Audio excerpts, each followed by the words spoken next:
Hello and welcome back to Accounting 221, Principles of Accounting 2. I'm your host, Dr. B.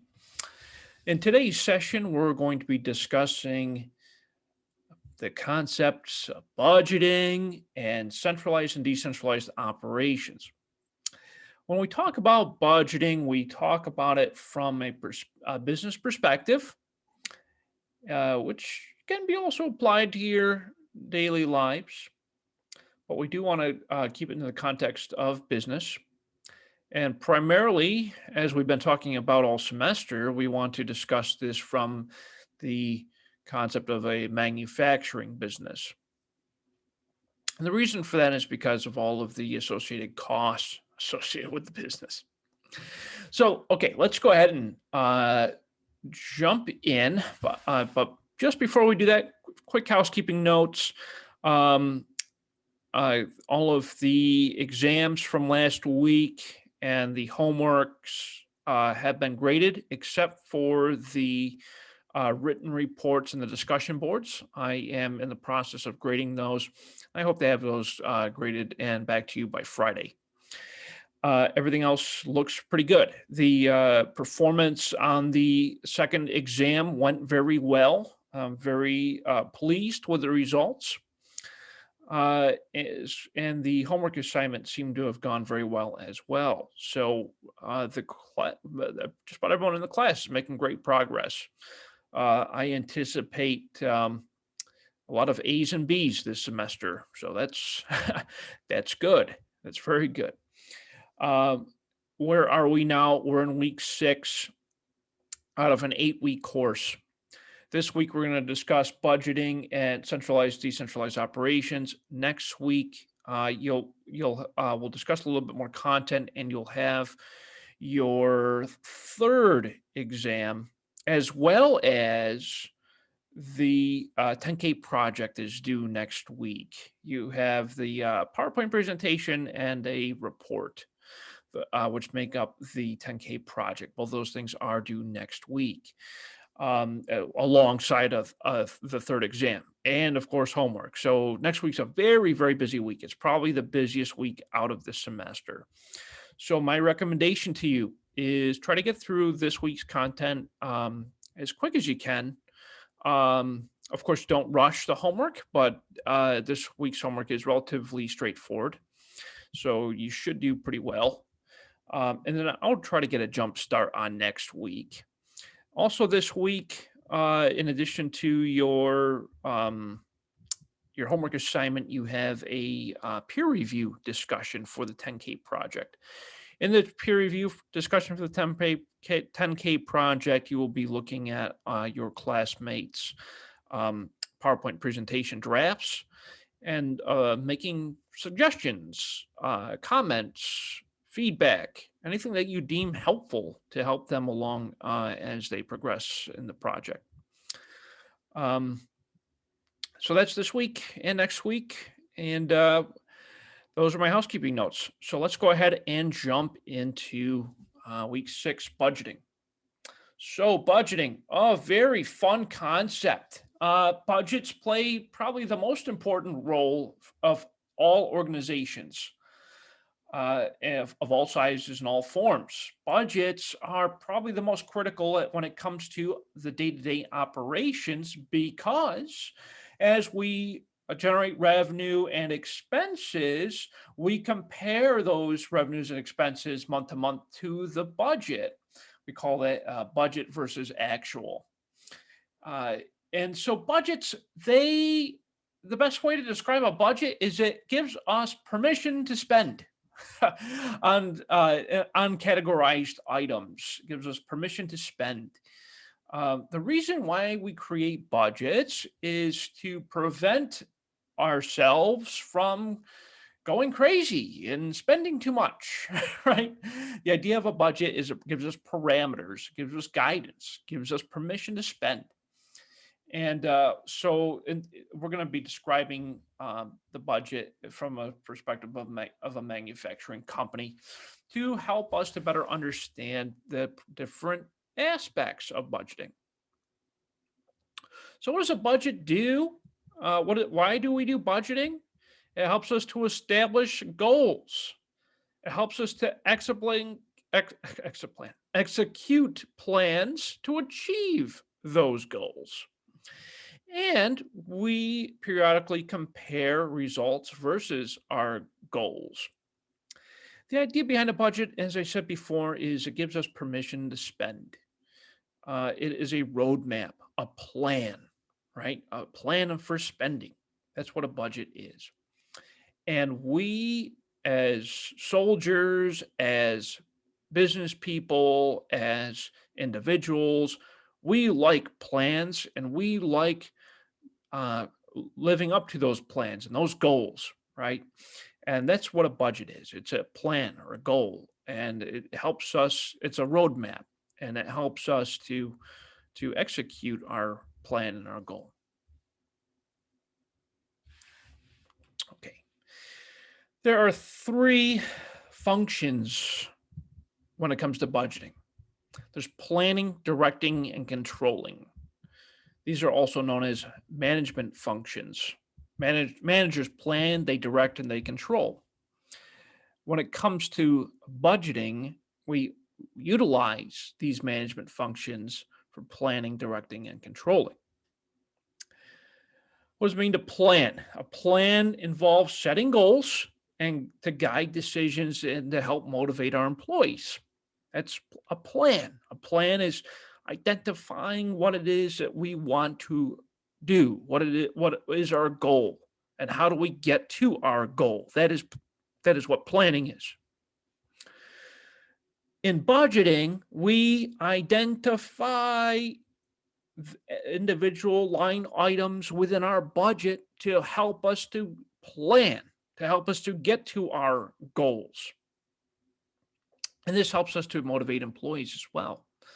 Some more revenue that our employees help us to earn. And the more that they protect our spending, gets us to higher profit, right? That's the idea. So that's planning. Okay, directing. Directing is decisions and actions to achieve our budgeted goals. Okay.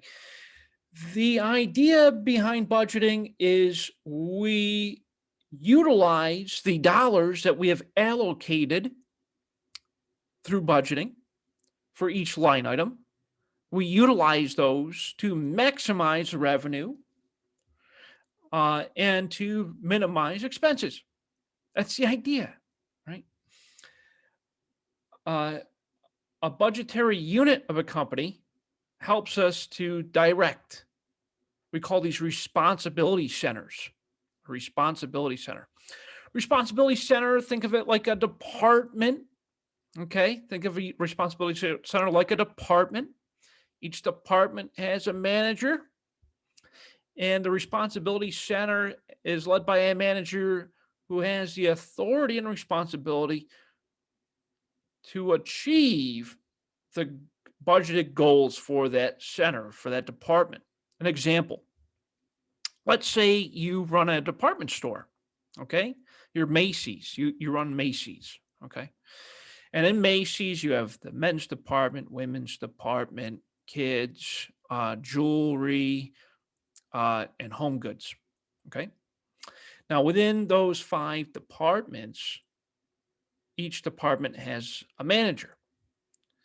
Each department we consider to be a responsibility center. And the department manager authorizes the spending for that respective department in order for that department to reach its goals. So the way to think about budgeting is you have a lot of small budgets that make up to a larger budget. And we'll talk more about that. So just kind of keep that in mind as we're talking. The third aspect, managerial function, as it relates to budgeting, is called controlling.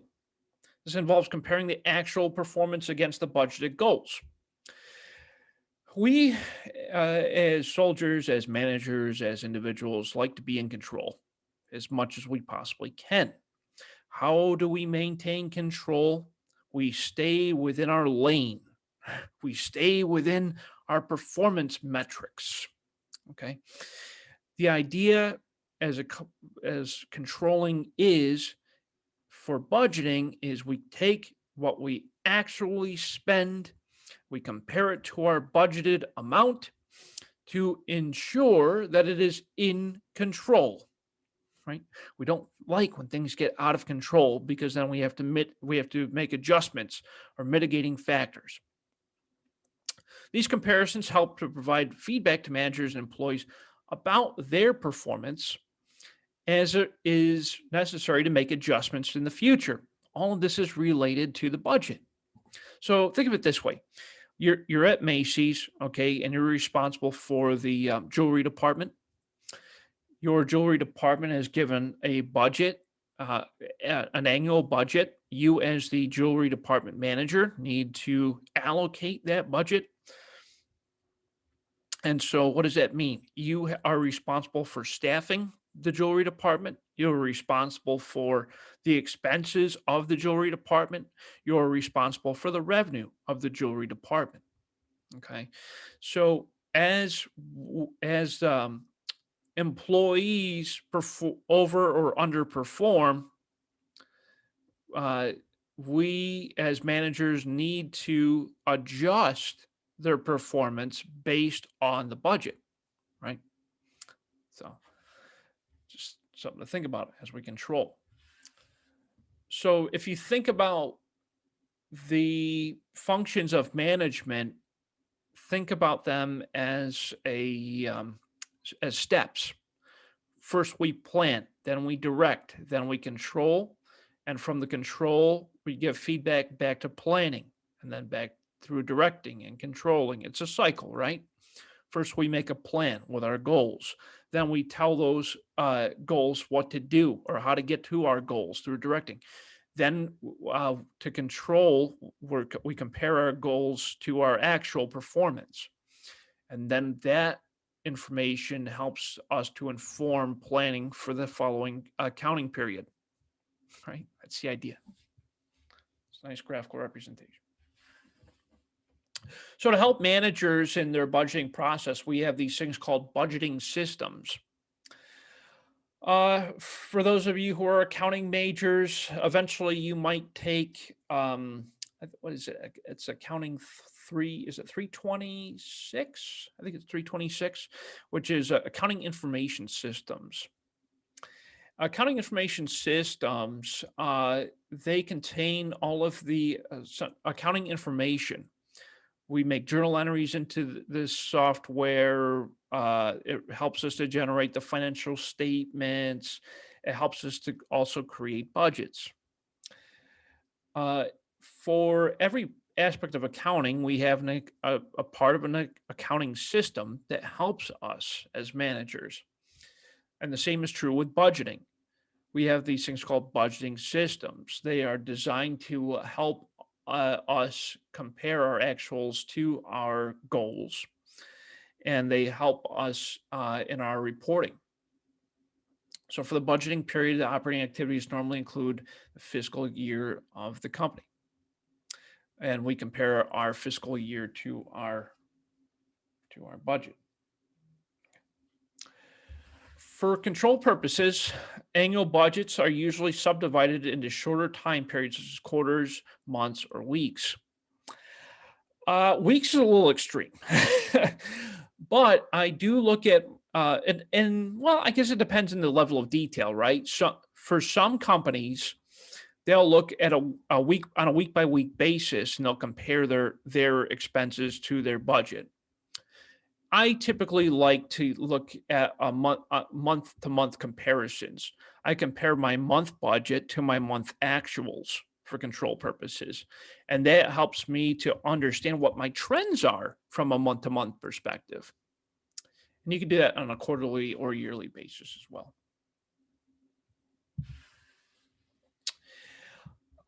So budgeting. It is very, very important that businesses budget continuously. Budget continuously. In other words, we need to maintain a 12-month projection into the future for our budget. this helps us to make revisions that are necessary as we go forward through those 12 months. For example, let's say we're in the month of February, and in the month of February we had a colder month than normal, okay, than a normal February would have. So the utility expense is higher for this particular February than it was for the previous February. Right? Of course, I'm comparing. And so through that comparison, I may want to adjust my budget for the following February for utilities to increase them slightly based off of that data.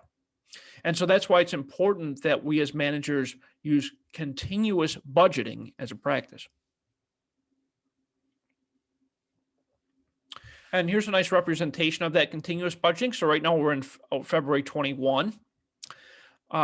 As we get, if we do continuous budgeting, we're continually 12 months out. So in March 21, I should be budgeting for March 22. April 21, I should be budgeting for April 22. So forth and so on. You want to be a continuous 12 months into the future. And the good thing with that is we can revise our budget for the next year based off of the data from this year. So just like I said before in my example, my electric utility higher for the month of February this year because of colder weather activity. Based off of that data, I may want to increase my budget for electric utility and for February 2022, so forth and so on, right? That's the nice thing with continuous budgeting. Developing annual budgets begins several months prior to the end of the current year. So, example, when I was a financial controller in the hotel business, one of my many responsibilities as a financial controller was to establish an annual budget. And in that process, I would typically start that process in August, to be implemented for January. The reason why we typically plan out those many months in advance is there's a lot of data that needs to be accumulated to form a budget. So here's an example, and this is kind of what this slide is talking about. In the hotel, we had a lot of different departments. Okay. And within each department, there was a department manager. So, for example, I had my rooms division. So I had a rooms division manager. I have the maintenance department. I have a maintenance department manager. I have a food and beverage division. I have a food and beverage division manager. Okay.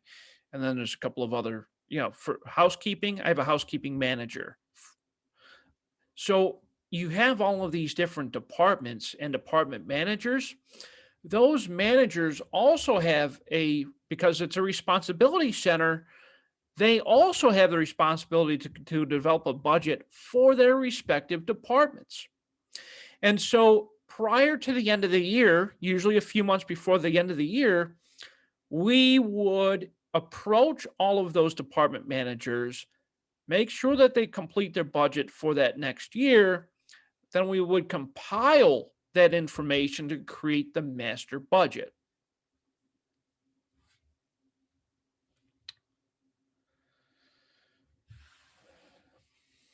Now, of course, there's a couple of methods for developing a budget. One of these is called the zero-based budget. It requires managers to estimate sales, production, and other operating data through operations being started for the first time. Okay. In other words, they will have an idea of what they might make in terms of revenue through sales. They'll have an idea of what they're going to produce and other operating data. But they won't use previous data. That's why we call it a zero-based budget. It's kind of like, oh, this is my first month of operation, right? And I don't have previous data to go off of to create this budget. So we use this process called a zero-based budget. It assumes that there was no previous data. There's a couple benefits to doing that. One is you kind of start fresh each year, right? Which is kind of nice, but there's some drawbacks with it as well. One of those drawbacks is if you don't use previous year's data, it becomes kind of challenging to make assumptions. And if because we need to make assumptions as we plan, right? That's kind of the idea. So, one of the most common approaches is to start with the last year's budget and revise it for actual results and the expected changes for the coming year. So, for example, what I would typically do as a financial controller is I would take the previous year's budget, uh, adjust for the current year's budget, and make estimates for the following year. So, I'm going to take 2020, 2021 data to create the budget for 2022 based off of the actuals. Typically, what I'll do is I'll factor an increase in sales and factor an increase in expenses. That's the idea, right? And then, of course, you can make adjustments as they go forward. Now, there's two types of approaches to this aspect. We have what's called a static budget and a dynamic or flexible budget. A static budget means the budget does not change. A static budget does not change. Okay.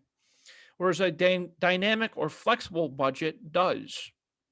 Here's the difference. With a static budget, if I budget $200 for the month for utilities and uh, revenue goes up, I cannot make an adjustment to those expenses. That's the word static. It means it remains the same. Okay. There's some good and bad with static budgets. Flexible budgets are just that. They're flexible or dynamic. What is that? A flexible or dynamic budget means I can make adjustments to that that utility or to that particular budget based off of the change of revenue. So at the hotel, as a financial controller, we used a flexible or dynamic budget approach. This gave us the ability to adjust our budgets according to revenue projections. So, for example, if I had X number of night stays booked at the hotel for a particular month, I can adjust my budget for that month based off of that projected growth or that projected revenue. And it's usually within a couple of percentages or less. It's very typical, but you can go up or down with a flexible budget. You can adjust your expenses based off of that change in revenue through a flexible budget process. But with the static budgets, you can't do that. So yeah, they both have their pluses and minuses. So as I said, with the static budget, it remains the same over time, regardless of the change in activity. So static budgets are typically used by service companies, government entities, and some functions for manufacturing companies. For the most part, static line items or static budgets are designed for items that do not change over time. But the problem with doing this is you can't adjust for changes in activity levels. So that's why I personally prefer the dynamic, but we'll talk about it. So here's an example of a static budget. And this budget was for one department, for the assembly department. The static budget gave direct labor, electricity, supervisor salaries, a fixed amount for that respective year. Okay. 40,000 for direct labor, 5,000 for electricity, and 15,000 for supervisor salaries, for a total department budget of 60,000 for the year. The problem with doing this is what happens when we have an increase in activity, which typically results in an increase in direct labor and an increase in electric power. Okay. So when there's an increase in activity, we have an increase in direct labor and an increase in direct power. When there's a decrease in activity, decrease direct labor, decrease direct power. With a static budget, you can't change it. So what happens is that when you compare the actuals to the budget, we see that there's going to be a larger over or under to evaluation to performance for labor and power in this situation. So that's why I personally prefer the flexible budgets. It shows the expected results for a responsibility center for several activity levels. It's flexible in effect that it changes with the level of activity. So as I said before, as my level of activity increases or decreases, I can also change the level of expense that's been budgeted. So to develop a flexible budget, there's a couple of steps. Step one is we identify the relevant activity levels. This is expressed as units, machine hours, direct labor hours, or some other activity base. You all remember this when we talked about activity-based costing some time ago. Very, very similar in nature. Step two, we identify fixed and variable cost components to the cost being budgeted. Fixed cost being rent, variable costs being direct materials, direct labor, a portion of factory overhead. Those are variable costs, right? So we identify those related costs in the budget for step two. And then step three is we prepare the budget for each activity level by multiplying the variable cost per unit times the activity level and then adding in monthly fixed costs. That gives us an idea of how to prepare a close budget for each level of activity. And this concept will certainly help your business when it comes to helping you to budget variable costs. For example, we know that electricity changes on a month-to-month basis, depending on the level of output. Well, it's quite simple. You can figure out what the cost per hour is for your electricity usage or cost per watt, and then multiply that cost per watt by the level of watts used in that respective month. So here's our example. Flexible budget. Step one, we identify the units of production. How many units are we going to create for each at each respective level? You see, think of this like a low, medium, high. Level one, low. Level two, medium. Level three, high. Low, medium, high. Okay, it's obviously a variance. That's what makes it flexible. Direct labor, $5 per unit. Well, if I produce 8,000 units at $5 per unit, it's 40,000 for labor. Electric cost me 50 cents per unit, 50 cents, 8,000 units, 4,000. Total variable cost, 44,000. Then I have fixed costs.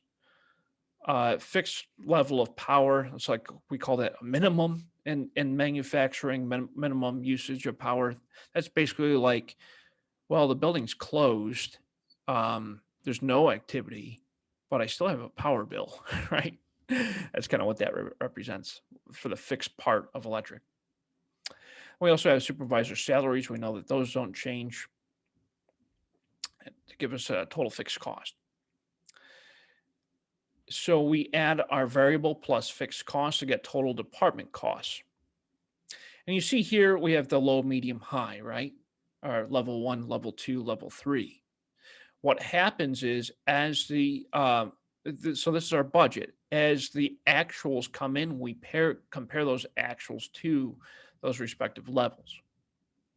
We can make adjustments based off of that level of activity. And it provides a much more accurate picture than it would if it was a static budget.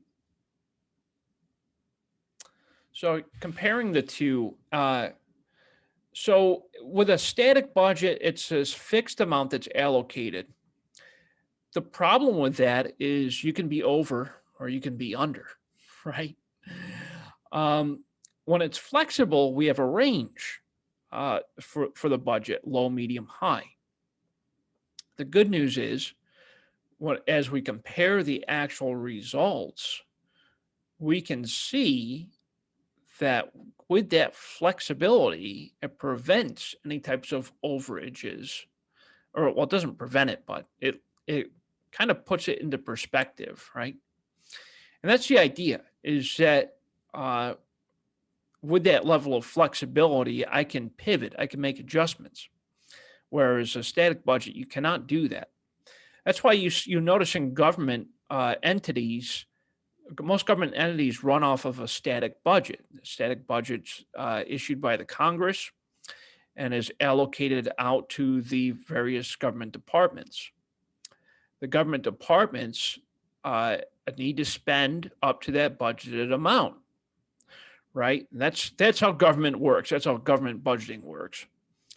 It's obviously a very crude way of saying that, but it's true. And so that's why you hear government agencies saying, "Oh, well, I need to spend that amount. Otherwise, I won't get the same amount next year." That's where that saying comes from, because they use a static budget in government.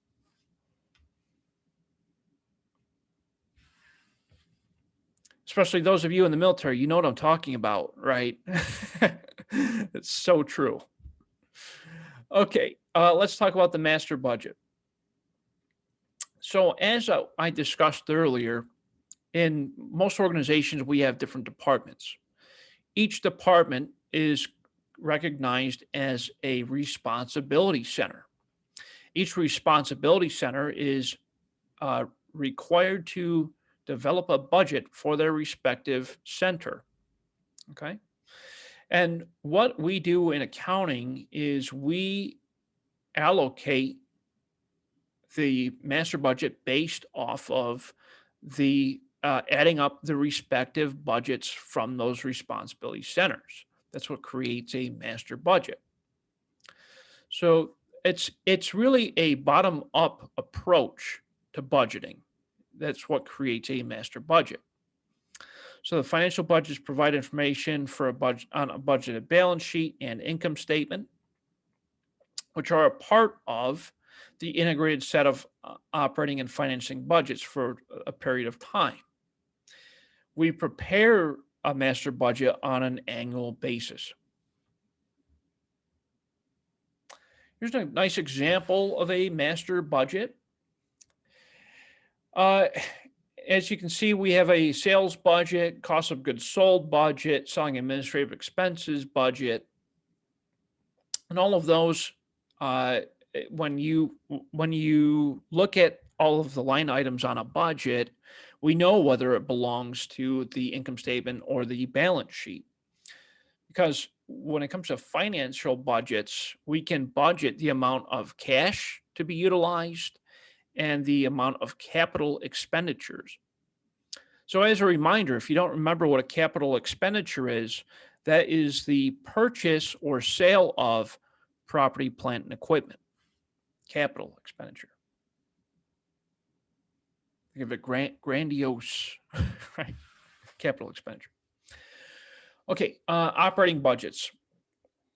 So we're getting down to kind of a more granular level. Operating budgets, and again, these can be allocated to individual departments as well. The sales budget basically tells us, oh, this is how much revenue we expect to earn for that year. And based off that sales budget, we can produce the production budget, where we look at cost of goods sold through direct labor, direct materials, factory overhead, which amount to the cost of goods sold budget. And all of that gets allocated to the budgeted income statement. And of course, we have our selling administrative expenses, which, as you know, an expense allocated to the income statement. Think of it like a line item type of thing, right? Let's talk about a sales budget. So, because as we see here, all of these individual budgets are allocated to the budgeted income statement, which becomes a part of the master budget. Remember, it's a bottom up approach.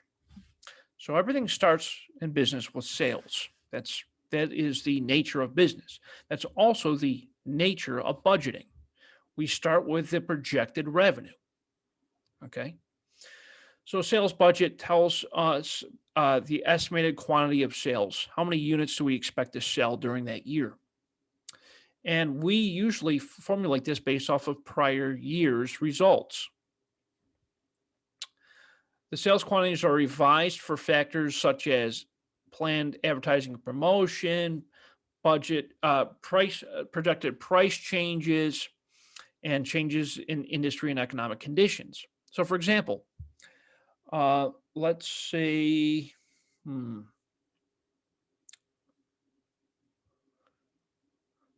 let's say we're selling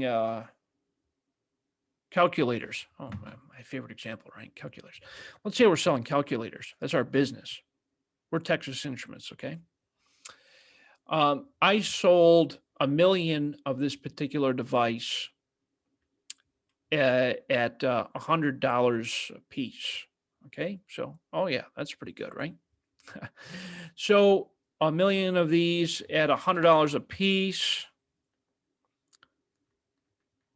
Let's just take a quick look. Looking at 100 million sales dollars is what we did for the year. Okay. Now, I look at factors for next year. Okay, so I'm Texas Instruments. I'm going to go ahead and run a TV ad, okay, for Texas Instruments. And I'm also going to reduce my sales price from $100 to $90. I do those two things. I go from selling 1,000,000 units to 1,200,000 units for the next year at a sales price of $90. That's my projection, right? So 1,200,000 at a sales price of $90. My projected revenue is going to be 108 million based off of that estimate. So that's how we estimate budget for revenue. Okay. Budgeted revenue comes from taking the expected sales volume times the expected unit sales price. And this will change from time to time, depending on what it is that you're selling. The price changes that may happen, possible advertising and promotion for that product, and changes in industry and general economic conditions. Now, the interesting thing is you could do this by individual product lines, or you can do it by for the entire company if you sell more than one product by averaging.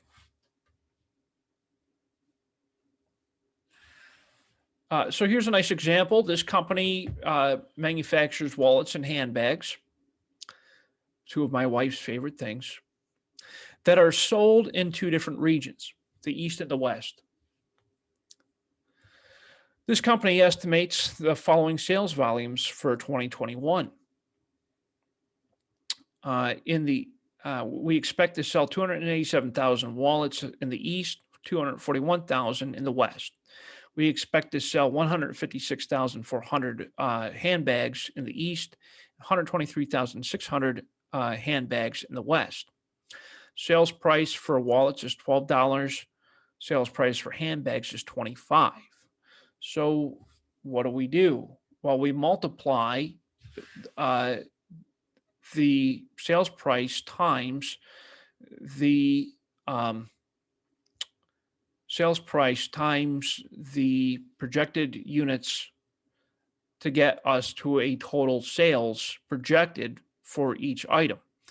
And we add all of them up to get our total revenue from sales. And that is a sales budget. That gives us a sales project, what we also call a sales projection, right? That's how it works. It's pretty straightforward. You just take your unit sales price times the expected number of units you expect to sell. You add them all up to get your total revenue from sales.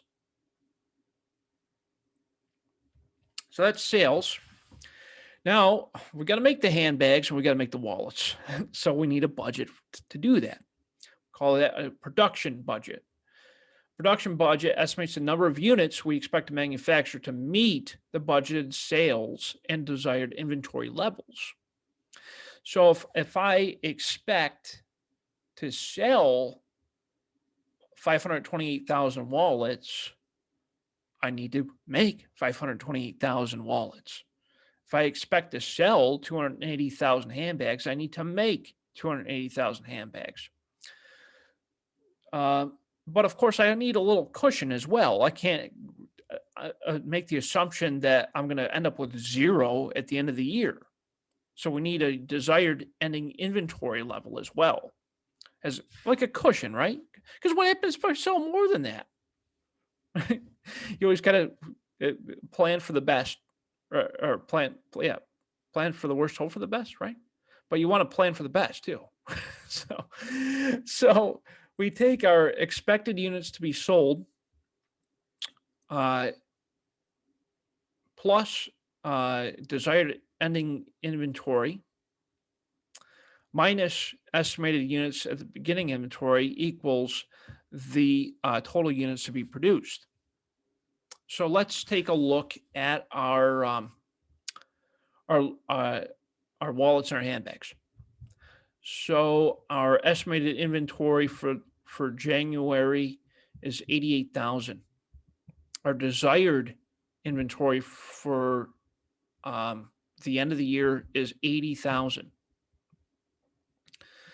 For handbags, we're going to start January with 48,000, and we want to end the year with 60,000. So the expected units to be sold, we expect this to sell 528,000 wallets, 280,000 handbags. We want to end with 80,000 wallets and 60,000 handbags. Again, the reason why we want to end with inventory on our books at the end of the year is, again, we're budgeting and we want that cushion, right, for inventory, just in case we sell more or orders go into the following year. This gives us total units available. So the expected units to be sold plus the desired ending inventory equals total units available for sale minus the estimated beginning inventory equals the total units to be produced. So if I expect to sell 528,000 units, I want to end with 80,000. That gets me units available for sale 608,000 minus the estimated beginning inventory of 88 equals 520,000 units I need to manufacture in order to end with 80,000 units at the end of the year.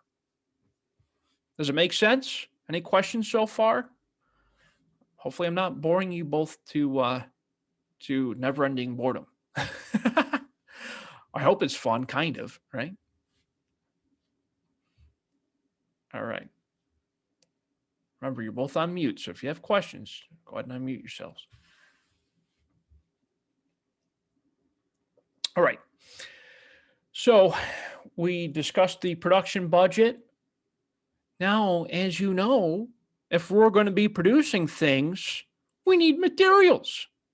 So if I'm going to be manufacturing 520,000 wallets and 292,000 handbags, I need some leather. I need some, I need the fabric. I need the string. what do you call the thread. I need the handles, the facets to put it all together. So I need to go purchase some material. So we do that by creating a budget for that.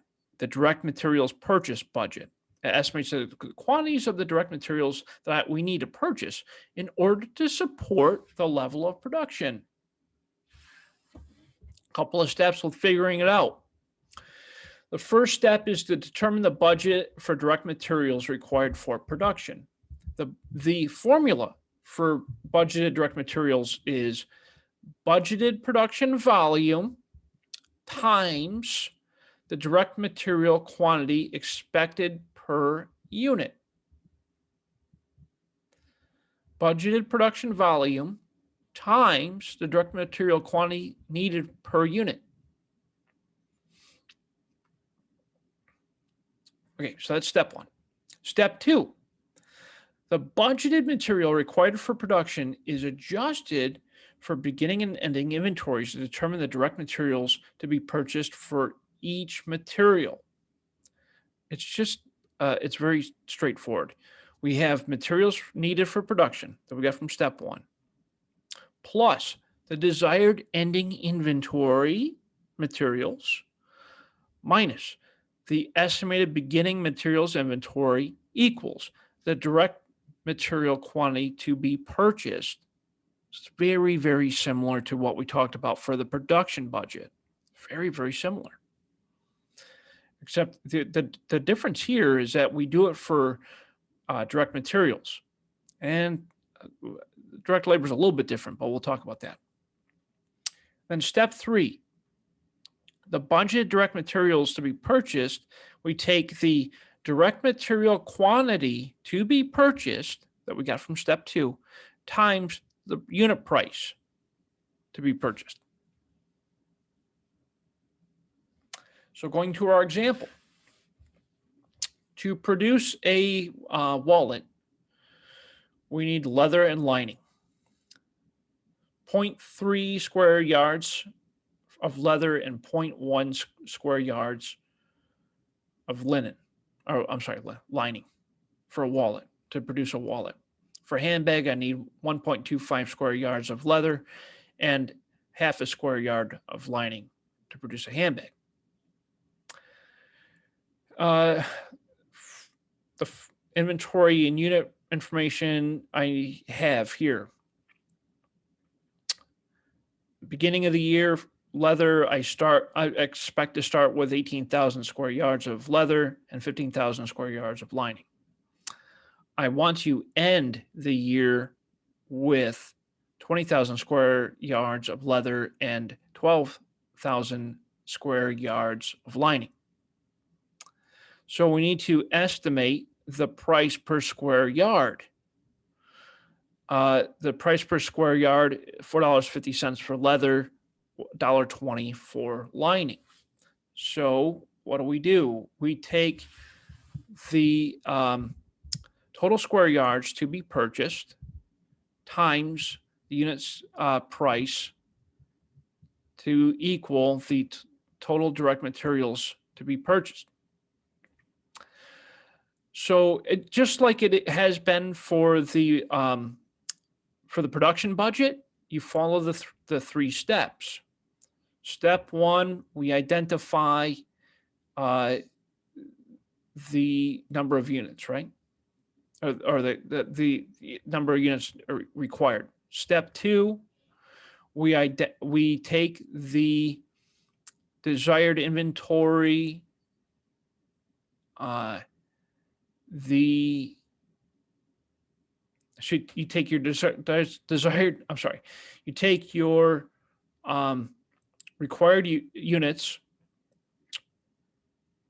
plus your desired inventory to equal the total square yards available. We take desired inventory, total square yards, estimated inventory to get to our total square yards to be purchased. We take total square yards to be purchased times the unit price per square yard to get to the total direct materials to be purchased.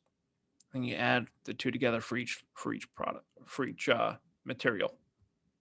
And that gets us to the uh, materials budget.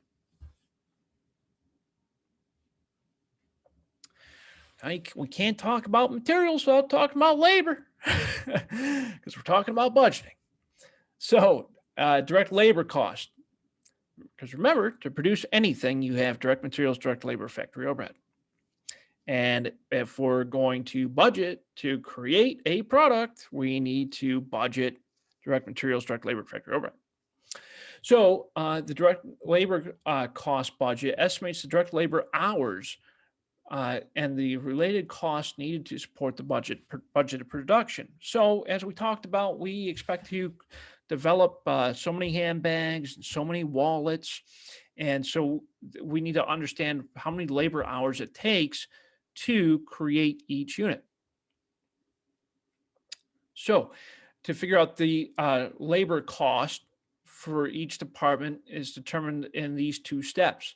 First step is we take the budgeted direct labor hours required for production by taking the budgeted production volume times the direct material quantity expected per unit. And then the second thing we need to do is determine the total direct labor hours cost by taking the direct labor required for production from step one times the hourly rate. So when we are putting together wallets and handbags using the leather and the lining, we have two departments that assemble the wallets and the handbags. We have a cutting department and a sewing department. The cutting department spends 10 minutes per wallet and 25 minutes for sewing the wallet. So cutting department spends 10 minutes per wallet and 15 minutes per handbag to cut the leather material. The sewing department that sews the lining to the leather for the wallet spends 25 minutes, and for the handbag, it's 40 minutes. The estimated direct labor hours for the cutting and sewing departments are $12 per hour for the cutting department and $15 per hour in the sewing department. That makes sense. Okay, so what do? We, step one, as we said earlier, is to identify the hours required for each item. So wallet for the cutting is going to take 52,000 hours. Wallet for sewing is 130,000 hours. Handbags 43,800. Sewing 116,800. You add up for the cutting and sewing department, multiply by the hourly rate for each department. That gets us to a total direct labor cost. For each department, you add the two departments together to get to the total direct labor cost for the company for the year. So it's very, very, very similar to that production budget. And in theory, your direct materials budget, direct labor budget, and the factory overhead budget that we're about to talk about, add those together to get to the production budget. Factory overhead cost budget estimates the cost for each item of factory overhead needed to produce in the budget. Factory overhead is supported by department schedules. So as you know, each department has some variable costs associated with it. And it also has, supervisor's salary that gets allocated to the various departments. And of course, you have your other fun things like utilities, depreciation, indirect materials, maintenance, property taxes. All of these things are part of your factory overhead. And we talked a lot about this for the factory overhead allocation when we discussed the concepts of activity-based costing. We also talked about we talked about how we can do single plant wide method, multiple department rate method, and the activity based costing method. So total factory overhead cost for our company is $2,089,080. So everything we just talked about, I'm trying to go back to our production budget, which is a part of operating. So we talked about our sales budget. We talked about our production budget. Our production budget is made up of direct materials, direct labor, factory overhead, or direct. I'm sorry, I should say directs. Direct material, direct labor, factory overhead, which makes up the cost of goods sold budget. Now let's talk about the cost of goods sold budget. Where are we? Cost of goods sold budget. Okay. Cost of goods sold budget is comprised of direct material, direct labor, factory overhead. As you know, we've been talking about that all semester. Direct materials, direct labor, factory overhead make up the cost of a product. And of course, we also have some additional components that we discussed, such as estimated ending inventory levels for direct materials, and this thing called work in process and finished goods. You probably recall from the earlier chapters and the earlier conversations that we had with respect to inventory, which is a component that eventually gets the cost of goods when it becomes sold, is we have raw materials, work in process, and finished goods. So let's talk about the budgets for cost of goods sold. Cost of goods sold. We started the year with 81,000 for leather, 18,000 for lining, giving us a total direct materials beginning of the year of 99,000. Work in process was 214,400, and our finished goods was 1,095,600. We want to make sure, as I said before, we want to make sure that we end the year with some inventory. And so if we want to end the year with some inventory, we need to make sure that we budget for that.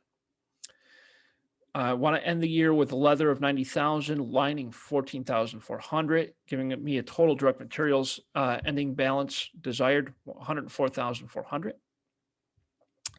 I'm going to end the year with 220,000 in work in process and 1,565,000 in finished goods.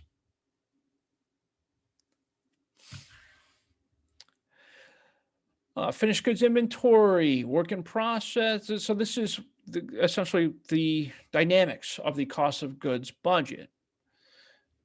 It's very, very similar with respect to the other budgets that we talked about earlier.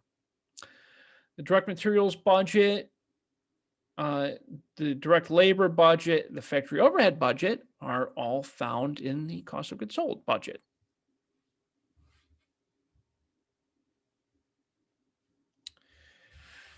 And as we know, when it comes to getting something sold, we need to incur selling administrative expenses.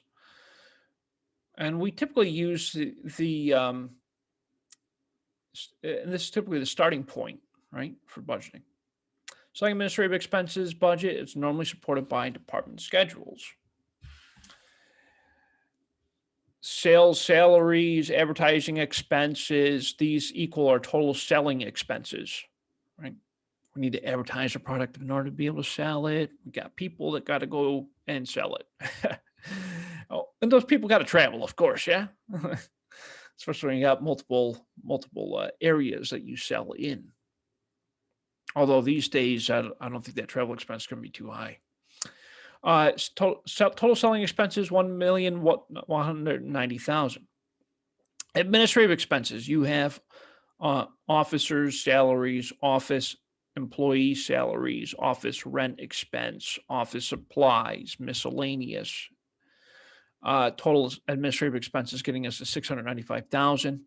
You add, of course, need to add your selling and administrative expenses together to get to 1,885,000. Okay, so yeah, that's good stuff. We talked a lot about the production budget, which is super super important from a manufacturing perspective as it relates to cost. Now we need to talk about the income statement and how the line items are budgeted. We already talked about the sales budget, cost of goods sold, selling and administrative expenses. All of those things are included, as you know, on the income statement. Remember, the income statement includes your revenues and your expenses. Revenue minus cost of goods sold equals gross profit minus your expenses, right? Right. So every line item needs to be budgeted for. The budget summarizes the budgeted operating activities for the company. And this helps management to assess the effects of sales, costs, and expenses for the year, what those impacts are on the profits.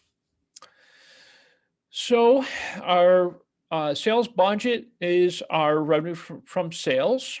Cost of goods sold budget gets us to our gross profit. Revenue minus cost of goods sold equals gross profit.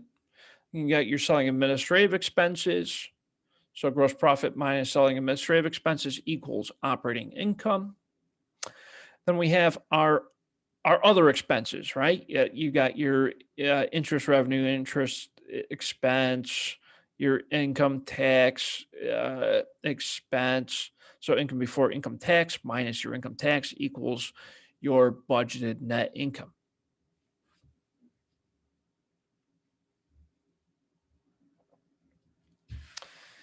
So that's the income statement. Let's talk about what we call the financial budget. This is a budget for cash and capital expenditures. We're talking about the balance sheet now, right? Cash budget estimates the expected cash inflow and outflow for a accounting period. The cash inflow, of course, comes from the expected estimated revenue from sales, right? What we expect is receive in cash and on account. On account, that's accounts receivable, right? Cash, we're talking about cash coming in. If it's on account, it's accounts receivable. In addition to cash receipts that may be obtained from the plans to issue equity and debt financing, as well as any other sources of cash coming in. So if you think about the statement of cash flows, we have operating, we have investing and financing activities. Therefore, we have cash coming in and out for operating, investing, and financing activities. We can estimate the cash coming in and out of the business based off of the planned operating, investing, and financing activities. Here's an example of this. This is done monthly for cash. I typically do it monthly for cash for sure, for budgeting purposes. Accounts receivable, we estimate at the beginning of the year, 480,000. We will expect to receive prior months on account of 40,000, and the current month we expect to collect 60,000. What am I talking about? 40% and 60%. So you know how accounts receivable works. It's usually on a 30-day rolling average. On a 30-day rolling average, we expect to collect, right? So I expect to collect 40% of the previous month's accounts receivable during the month of January. And I also expect to collect 60% of the current account receivable for the month of January. So 60% of the 480 and 40% of the previous month. That helps me to estimate how much cash I expect to receive for the month of January. Makes sense? So estimate for cash receipts. Yeah. It's a little bit more complex, but it's okay. As long as you follow the steps, you'll be fine. Schedule on cash collections. I wish it was that easy, right? You just plan how much cash you're going to collect. Although we already know, we've talked about this before. We get some customers that will never pay us. That's the nature of business. We hope that they all pay. Okay. This example of the schedule. Estimated cash payments. Of course, from operating activities, we expect to pay our bills every month.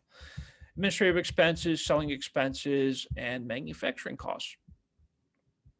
In addition to operating expenses, sometimes we have planned capital expenditures for the purchase or sale of property, plant, and equipment, or we have financial expenditures for the issuance of debt or issuance of equity. In some cases, we might have to pay dividends.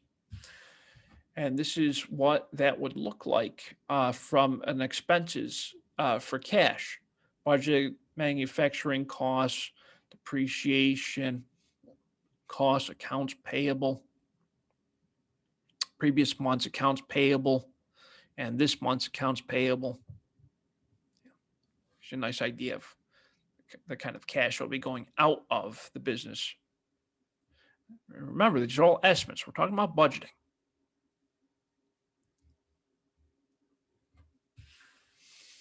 And if you follow my advice, you will do a dynamic budget, not a static one. Okay, completing the cash budget for the budgeted period. We take our estimated cash receipts minus our estimated cash payments to get us to our total cash increase or decrease, plus the cash from the beginning of the month plus the cash at the end of the month minus our minimum cash balance. Minimum cash balance is the amount of cash I would like to hang on to as a buffer, right? Equals any excess cash, or if it's negative, it's a cash deficiency.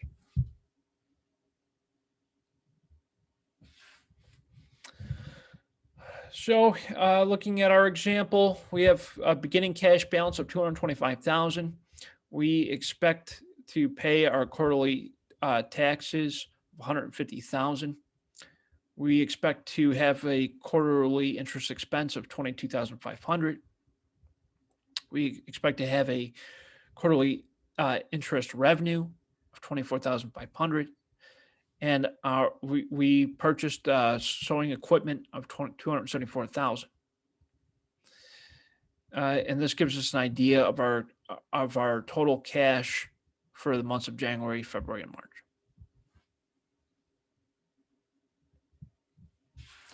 It's nice to kind of visualize these types of budgets. It really puts things into perspective of what our potential revenue, potential expenses, potential cash flows look like. And again, you can, this of course is all designed for business, and we focus on manufacturing. But you could technically even apply this type of stuff to your personal budgets as well, if you really wanted to get that detailed. Okay. This kind of recaps what we were talking about when it comes to cash and credit customers. As we said earlier, you're going to receive percentages from the previous month. So like in January, we expect to receive 40% of the previous month's sales and 60% of January sales in cash. And that's pretty typical of a business, because again, when it comes to accounts receivable, we typically it typically rolls on a 30-day basis. So if it rolls on a 30-day basis, that means we expect to receive 40% from the previous month, 60% from this month, and then we apply that same idea to each month. That's kind of what that shows us. And of course, as we're talking about income, we also talk about the expenses. Uh, and if we're talking about cash, got cash coming in, got cash going out. So we plan for our monthly manufacturing costs and monthly selling administrative expenses. Okay, so we talked about cash. Before that, we talked about the operating budget. Before that, we talked about our production budget. Before that, we talked about our master budgets. Now, let's talk about capital expenditures budget. Capital expenditures is the purchase or sale of property, plant, and equipment, fixed assets, right? Purchase or sale property, plant, and equipment. That's what capital expenditures are. Purchase or sale property, plant, and equipment. Or potentially some capital improvements, or we add to the value of the property, plant, equipment. This is an example of a budget for property, plant, and equipment. It's done annually for each respective property, plant, and equipment item.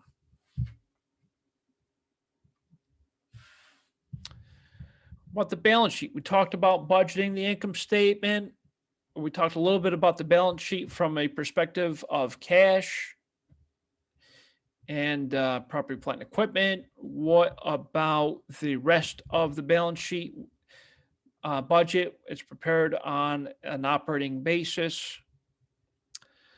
It's dated at the end of the budget period, and it's similar to normal balance sheets, except that there are estimated amounts. Yeah. Okay, that's budgeting.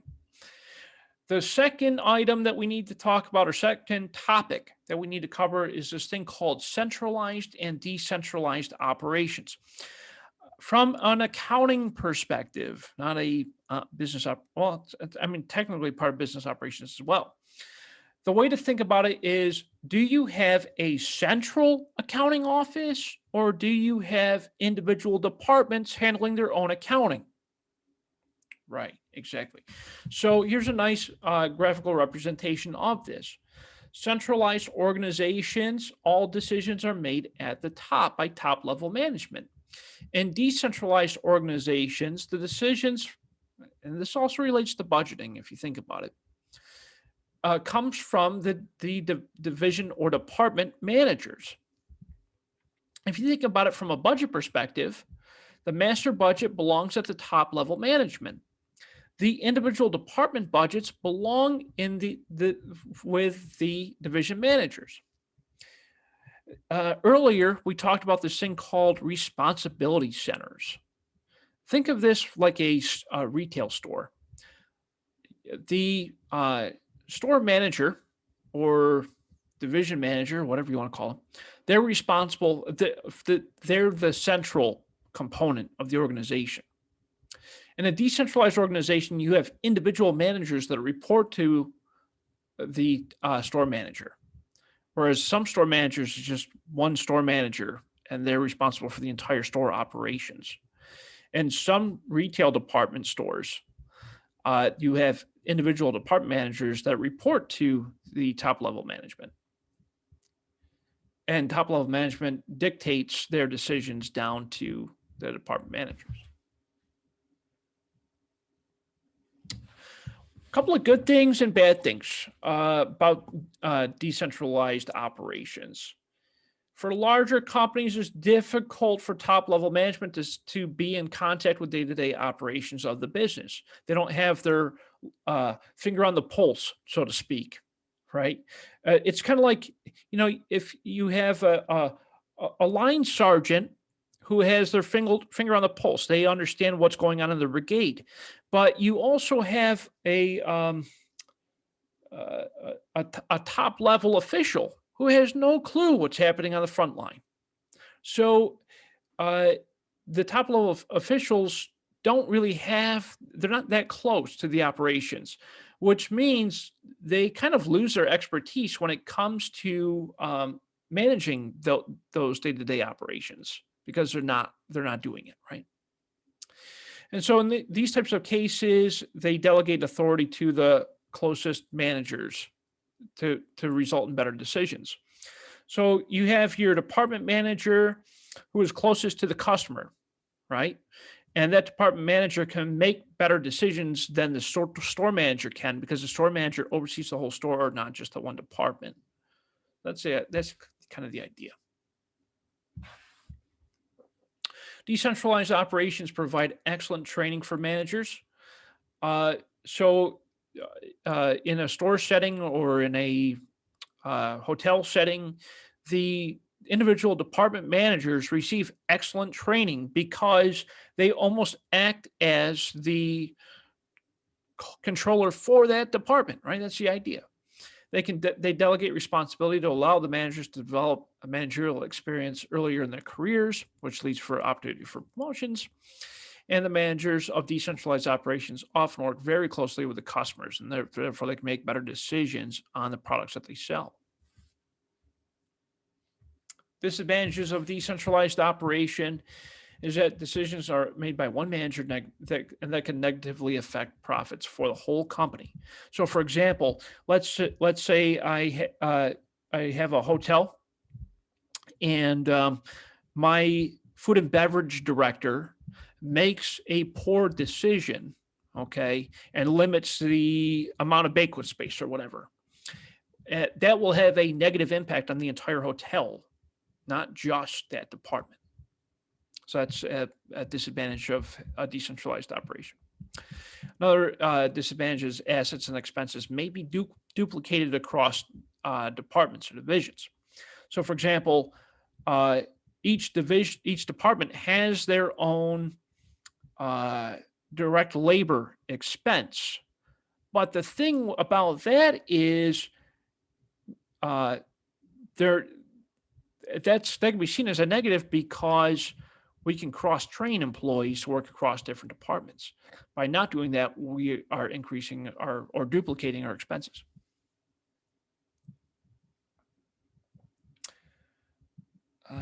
Yeah, so there we have it.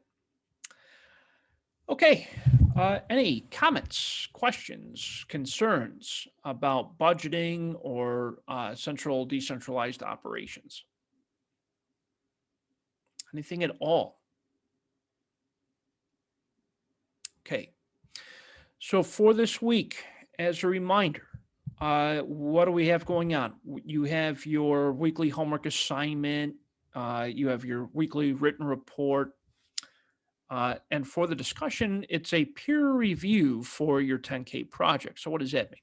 The peer review for the 10K project should include you want to upload a draft of your PowerPoint presentation and solicit feedback from your colleagues, your classmates.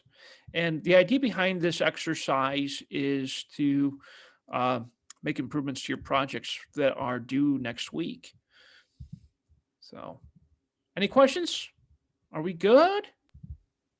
Thank you for the help, Professor. I'm glad to be part of the Zoom meetings again. I'm back on stateside time, so thank you. Oh, very cool, Alex. I appreciate you joining us. It's good to have you back. Appreciate it. Thank you very much. Thanks again. My pleasure. If you ever have any questions, you just let me know. For sure. Thank you so much. Awesome. Thank you. Briston, Melinda, you both good? Yep, I'm good. Thank you. Very cool. All right. Thank you so much.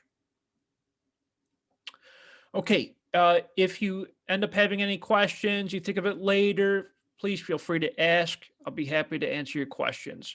You could ask them in the Ask the Professor forum, or you can send me an email, or you can call me. You can set up office hours, whatever you prefer.